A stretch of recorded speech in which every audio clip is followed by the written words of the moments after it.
Presta atenção. Antes da guerreira, antes do braço mecânico, antes do olhar que dá medo até em motor V8, existe uma criança. E ela vive em um lugar que parece milagre no meio do inferno. Um pedaço de paraíso verde em pleno mundo devastado. Água limpa, frutas, paz, num universo onde o normal é gasolina virar religião. E é exatamente por isso que esse lugar não pode existir por muito tempo. Se algo é bom, alguém armado vai querer. E é assim que começa a tragédia. Furiosa ainda criança presencia o sequestro da própria inocência. Motores surgem no horizonte, barulho de guerra, homens que parecem ter saído de um ferro velho possuído pelo demônio, e no meio deles, Dementos, carismático, insano, com aquele sorriso de quem acorda e decide causar caos antes do café. Ele descobre o paraíso escondido e, claro, decide transformar em lucro. Furiosa tenta escapar, luta, corre, mas estamos falando de um mundo onde força bruta é argumento jurídico. Ela é capturada, e ali começa a transformação. O filme deixa claro, isso não é história de heroína que nasce pronta. É forja, é sofrimento, é sobrevivência nível tutorial no modo pesadelo. Dementos não é vilão silencioso, ele é teatral, exagerado, quase um CEO do caos. Noi, ele governa pelo medo, mas também pela manipulação. Promete, trai, sorri, destrói, e Furiosa cresce assistindo isso, aprendendo, observando, guardando cada erro, cada fraqueza, cada padrão,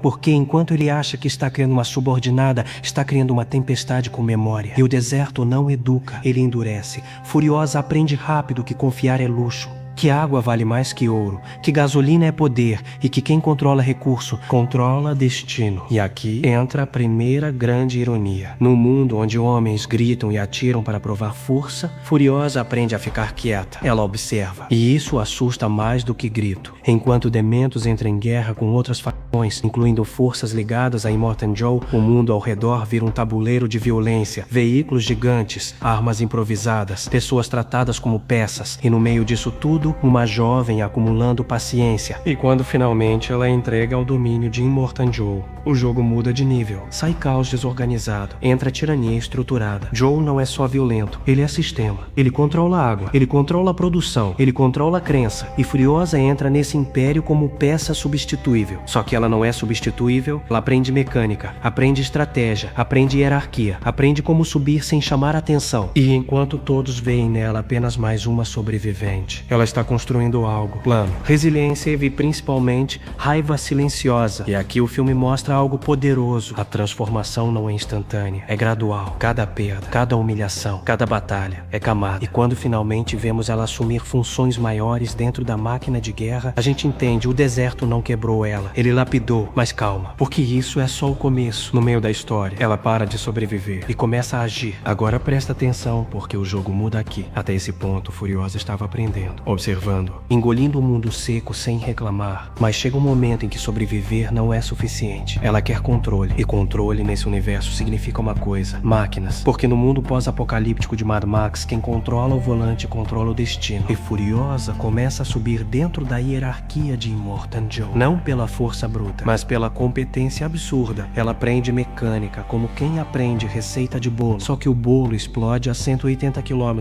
por hora. Ela entende motores, entende logística, entende rotas comerciais entre fortalezas. Gasolina, balas, água, tudo é moeda. E cada comboio que cruza o deserto é praticamente um banco ambulante em velocidade máxima. E se tem uma coisa que Furiosa aprende rápido, é que guerra não é só tiro, é abastecimento. Enquanto isso, Dementos continua sendo uma força caótica. Ele não constrói império, ele ocupa, ele pilha, ele performa a loucura como se estivesse num palco. E isso gera conflito inevitável, porque Immortan Joe é organização, Dementos é instabilidade. É tipo comparar a empresa multinacional com um grupo de zap que decide golpe às 3 da manhã, e quando esses dois polos entram em rota de colisão, o deserto vira campo de batalha permanente. Furiosa começa a participar das operações externas, comboios gigantes cruzando areia infinita, tempestades de poeira que engolem veículos inteiros, explosões, emboscadas, homens pendurados em carros como se física fosse opcional. E aqui o filme acelera porque cada missão é mais arriscada que a anterior. E em uma dessas viagens, Furiosa vê uma oportunidade, uma brecha, uma falha no sistema. Ela começa a planejar fuga, mas não fuga pequena, não é saída sair correndo no deserto com cantil vazio. É fuga estratégica. Ela quer mais. Ela quer voltar para o lugar verde, para o paraíso perdido. E isso não é só nostalgia, é esperança. Só que o mundo não facilita. Cada tentativa de movimentação levanta suspeita. Cada conversa é vigiada. Cada olhar pode significar denúncia. E mesmo assim,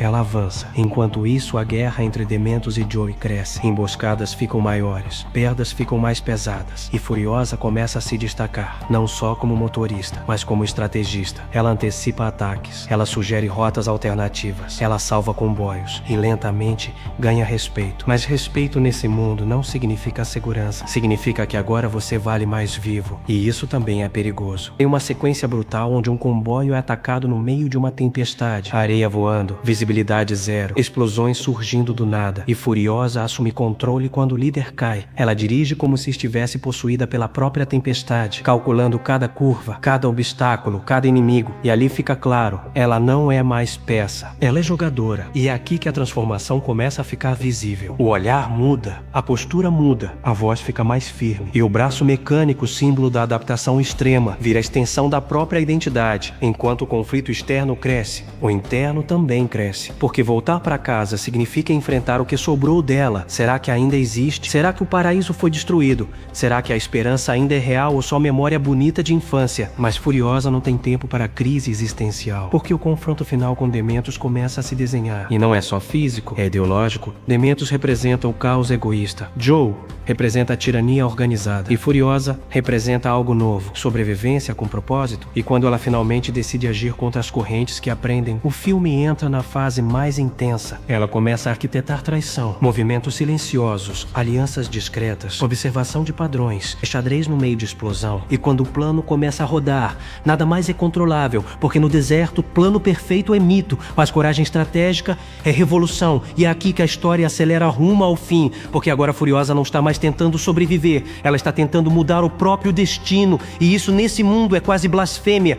Agora não é mais sobre fuga, não é mais sobre sobreviver, é sobre acerto de contas. Furiosa já não é a criança, não é a subordinada silenciosa, não é a peça da engrenagem de guerra. Ela é força própria. E quando o confronto com Dementos finalmente acontece, o deserto inteiro parece segurar o fôlego, porque esse embate não é só físico, é simbólico. De um lado, o homem que representa o caos descontrolado, que destrói porque pode, que domina porque quer. Do outro, mulher que aprendeu com cada dor, que foi moldada na escassez, que carrega a cicatriz como medalha. E quando eles se encontram novamente, não tem plateia rindo, não tem discurso longo, tem tensão. Dementos tenta manter a postura teatral, fala demais, provoca, sorri como se ainda estivesse no controle. Mas existe um detalhe crucial: ele nunca aprendeu a observar, ele nunca aprendeu a calcular consequência. E Furiosa aprendeu os dois. O confronto é brutal, direto, seco, nada glamouroso. Cada golpe parece carregar anos de memória. E quando ela finalmente o derrota, não é catarse explosiva. É silêncio, o tipo de silêncio que fecha um ciclo. Mas o filme não para aí, porque derrotar um vilão não conserta o mundo. Immortan Joe continua no poder. O deserto continua seco. A escassez continua sendo moeda. E Furiosa entende algo maior. Não é sobre eliminar um tirano, é sobre quebrar o padrão. E é aqui que o arco dela se conecta com o futuro que a gente conhece. Ela começa a agir por dentro, movendo peças, criando oportunidades, planejando algo maior do que vingança pessoal. Ela sabe que não pode derrubar o sistema de frente, mas pode enfraquecer por dentro, pode plantar semente de rebelião, pode preparar terreno. E isso exige algo mais difícil que lutar. Exige paciência. Tem uma cena final poderosa, Furiosa observando o horizonte, o vento levantando a areia, o sol queimando como sempre queimou. Mas agora existe algo diferente, direção. Ela não olha mais como vítima, ela olha como estrategista, como quem já entendeu que o mundo não vai melhorar sozinho e que alguém precisa ser o motor da mudança, mesmo que isso custe tudo. E aí o filme encerra deixando uma sensação clara: essa não é a história completa, é a origem, é a forja, é o momento em que a guerreira nasce de verdade. O deserto não criou uma vítima, criou uma líder. E quando você entende isso, tudo em Mad Max ganha novo peso, porque Furiosa não é forte por acaso. Ela é forte porque cada pedaço dela foi arrancado e substituído por propósito.